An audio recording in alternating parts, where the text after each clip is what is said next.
अस्सलामुअलैकुम दोस्तों, learning for all channel से आपको खुश आमदीद। और मैं हूं आपका होस्ट अरशद हयात। और आज का हमारा टॉपिक है एमएस वर्ड। एमएस वर्ड एक वर्ड प्रोसेसर है जो कि डॉक्यूमेंट्स, रिपोर्ट्स, एसेज, फ्लायर्स और हैंडआउट्स वगैरह बनाने के काम आता है।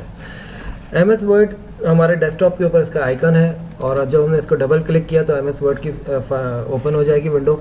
ये हमारे पास प्री डिफाइंड बहुत सारे टेम्पलेट हैं, बहुत अच्छे अच्छे टेम्पलेट्स हैं, मगर चूंकि हम बिल्कुल स्क्रैच से बनाना सीखेंगे इसलिए हम ब्लैंक डॉक्यूमेंट पर क्लिक करेंगे। ब्लैंक डॉक्यूमेंट पर जब क्लिक किया तो एमएस वर्ड का ये सामने विंडो आ गई है। इसमें सबसे ऊपर आ रहा है टाइटल बार। टाइटल बार में फाइल का नाम आ रहा होता है। इस वक्त फाइल सेव नहीं हुई है इसलिए इसने बाय डिफ़ॉल्ट डॉक्यूमेंट 1 का नाम दे दिया है। इसके बराबर में क्विक एक्सेस टूल बार है जिसको हम आप और डिटेल से बताएंगे बाद में। उसके नीचे हमारे पास ये टैब्स आ रहे हैं। होम का टैब है, insert, design, page layout, references, mailing etcetera. जिस टैब पे हम क्लिक करते हैं उससे रिलेटेड नीचे रिबन में ऑप्शंस मौजूद आ जाते हैं। जैसे मैंने होम पे अभी क्लिक किया हुआ तो होम से रिलेटेड ऑप्शंस आ रहे हैं। मैं डिज़ाइन पे क्लिक करूँगा तो डिज़ाइन से रिलेटेड ऑप्शन मेरे सामने डिस्प्ले हो जाएंगे और इसी तरह जिस पे क्लिक करेंगे उससे रिलेटेड रिबन्स हमारे सामने आ जाएंगे। ये हर रिबन में ग्रुप्स बने हुए होते हैं, ये सेपरेट एक लाइन से वो किए हुए होते हैं और हम मज़ीद इसके ऑप्शंस को क्लिक करके यहाँ से हम मज़ीद भी देख सकते हैं। उसके बाद हमारे पास रूलर्स आते हैं। रूलर्स हमारे पास इसलिए होते हैं कि हम चीज़ों की एग्जैक्ट प्लेसमेंट कर सकें, जो कि हम बाद में तफसील से देखेंगे। उसके बाद मेन डॉक्यूमेंट एरिया है जिसमें हम अपना काम करते हैं, जो भी लिखते हैं इसी एरिया में लिखते हैं। तो लेट्स स्टार्ट।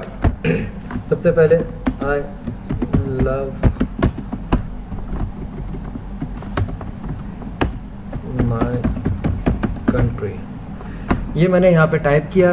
जो भी मैंने टाइप किया सामने मेरी स्क्रीन पर डॉक्यूमेंट एरिया में लिख लिया गया है। अब मैं इसको कॉपी करना चाहता हूँ। कॉपी करने के लिए मैंने इसको सेलेक्ट किया, माउस से सेलेक्ट किया है, माउस के बटन को क्लिक किया, क्लिक करके इस तरह से बटन दबाए रखा और सेलेक्ट कर लिया। ऑल्टरनेटिवली कीबोर्ड से भी हम इसको कर सकते हैं। कीबोर्ड से सेलेक्ट करने के लिए मैंने बिल्कुल होम की प्रेस की, बिल्कुल स्टार्ट में आ गया। शिफ्ट का बटन दबाए रखें और साथ में राइट एरो की के ज़रिए से इसको सेलेक्ट कर लें। कि मैं आपको वक्तन फ़वक्तन शॉर्टकट्स कीज़ बताता जाऊंगा और इसको यूज़ कर उसका इस्तेमाल भी। खैर अभी हमने इसको कॉपी किया। कॉपी करने के बाद एक क्विक एक्सेस टूल बार के ऊपर हमारे पास यहाँ पे ऑप्शन मौजूद होते हैं और हम होम पे भी यहाँ से कॉपी क्लिक किया तो अभी कॉपी हो गया। अब मैं बाहर आया। अब कॉपी करने के बाद मेरे पास ऑप्शन है पेस्ट का। यहाँ ये पेस्ट का बटन है, यहाँ पे क्लिक किया तो उसने पेस्ट कर दिया जहाँ पे मेरा कर्सर था। ये जो ब्लिंक कर रहा है कर्सर होता है, कर्सर जहाँ पे मौजूद होगा वो वहीं पे ही टाइप करेगा। मैंने दोबारा पेस्ट किया तो उसने दोबारा से कर दिया। अच्छा, यही काम मैं कीबोर्ड से भी कर सकता हूँ। जैसे कि मैंने दोबारा होम की प्रेस की, शिफ्ट का बटन दबा के इसको सेलेक्ट कर लिया। सेलेक्ट करने के बाद इसकी शॉर्टकट की है कंट्रोल सी। कंट्रोल सी से कॉपी किया, नीचे आया, कंट्रोल वी से पेस्ट, कंट्रोल सी से कॉपी, कंट्रोल वी से पेस्ट। इस तरह से हम जितना चाहे, जो कुछ भी चाहे इसमें पेस्ट कर सकते हैं। इसके साथ ही अब हम देखेंगे, इसके साथ ही अब हम इसकी बेसिक फॉर्मेटिंग भी देखते हैं। फॉर्मेटिंग के लिए हमारे पास इसमें ऑप्शन मौजूद हैं। हमने सेलेक्ट किया, जिसको सेलेक्ट करते हैं उसी पे वो एक्शन परफॉर्म करता है। जैसे मैं आई लव माई कंट्री मैंने सेलेक्ट किया। सेलेक्ट करने के बाद ये बोल्ड का बटन है, इसको किया तो अब इसने इसको बोल्ड कर दिया। और सेलेक्ट किया मैंने, इसने इसको सेलेक्ट किया। सेलेक्ट करने के बाद इटैलिक में ये थोड़ा सा कर्व हो जाता है। और अंडरलाइन जिसको भी मैं जैसे हेडिंग्स वगैरह को बोल्ड, इटैलिक या अंडरलाइन किया जाता है अमूमन। इसके बाद हम देखेंगे फॉन्ट साइज़। हमारे पास जो मैंने सेलेक्ट किया, डिफरेंट फॉन्ट स्टाइल्स पहले मौजूद हैं। पहले हम फॉन्ट स्टाइल्स देख लेते हैं जो हमें पसंद हो। बहुत सारे फॉन्ट स्टाइल्स इसमें मौजूद हैं जिनको हम यूज़ कर सकते हैं और अपने डॉक्यूमेंट को खूबसूरत बना सकते हैं। फॉन्ट साइज़ 111 का साइज़ हमने सेलेक्ट किया हुआ है, इसको हम बड़ा भी कर सकते हैं। अब मैं इसकी बताता हूँ शॉर्टकट की। हमने सेलेक्ट किया I love my country, down arrow की, इसने पूरी लाइन सेलेक्ट कर ली आई लव माई कंट्री। और उसके बाद ये मेरे पास यहाँ पे font size increase font size का बटन भी मौजूद है। मैं यहाँ से भी कर सकता हूँ और डिक्रीज फॉन्ट साइज़ यहाँ से भी कर सकता हूँ। ऑल्टरनेटिवली शॉर्टकट की इसकी मौजूद है हमारे पास कंट्रोल और bracket, square bracket. Control square bracket से इसका फॉन्ट साइज़ बड़ा होगा और कंट्रोल स्क्वायर ब्रैकेट ओपन से छोटा होता चला जाएगा, क्लोज से बड़ा, ओपन से छोटा। जो भी साइज़ मुझे पसंद है मैं उस साइज़ के ऊपर इसको रोकता हूँ। अब इसके बाद हमारे पास है ऑप्शन इंडेंटिंग का। इंडेंटिंग हम इसको लेफ़्ट इंडेंट, राइट इंडेंट भी कर सकते हैं, और डिक्रीज इंडेंट। अच्छा, और इसके अलावा हमारे पास पैराग्राफ की सेंटर स्पेसिंग,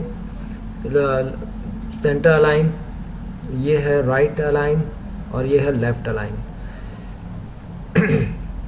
लाइन स्पेसिंग भी हम कर सकते हैं, जैसे दो लाइंस के दरमियान में हम स्पेस बढ़ाना चाह रहे हैं, डिफरेंट मौजूद है हमारे पास। इस वक्त मेरा कर्सर इस लाइन पे था, अब आप देखिए ये प्रीव्यू भी दिखा रहा है और लाइन स्पेसिंग ये चेंज कर रहा है। लाइन स्पेसिंग को हम मज़ीद डिटेल से भी देखेंगे बाद में। इसके बाद हमारे पास हम इसका देखेंगे इंसर्ट का ऑप्शन। इंसर्ट में हमारे पास टेबल का ऑप्शन है, मैं इंसर्ट टेबल इंसर्ट कर सकता हूँ पूरा एक। जैसे मैंने ये टेबल के ये रोज़ और ये कॉलम्स, मैंने 3 रोज़ एंड 4 कॉलम्स को सेलेक्ट किया। अब एक टेबल आ गया, इस टेबल में मैं जो भी टेबल बनाऊंगा वो इसमें मौजूद होगा। इसके साथ साथ अब हम देखेंगे कि इंसर्ट में दोबारा गए पिक्चर्स। हम अपने डॉक्यूमेंट में पिक्चर्स भी इंसर्ट कर सकते हैं। जब मैंने इंसर्ट पिक्चर पर क्लिक किया तो इसने विंडो खोल दी। इस विंडो से के ज़रिए से मैं ब्राउज़ करके अपनी मर्ज़ी की पिक्चर्स तक पहुंच के उसको इसमें इंसर्ट कर सकता हूं। इस पिक्चर को मैं रीसाइज़ भी कर सकता हूं, जो भी मेरी मर्ज़ी का साइज जो मुझे सूटेबल हो उस पर मैंने इसको सेट किया। दोस्तों अब हम इस फाइल को सेव करना चाहेंगे। सेव करना बहुत इजी है, सामने क्विक एक्सेस टूल बार पे भी सेव का बटन मौजूद है। इसके अलावा मैं फाइल के ऊपर सेव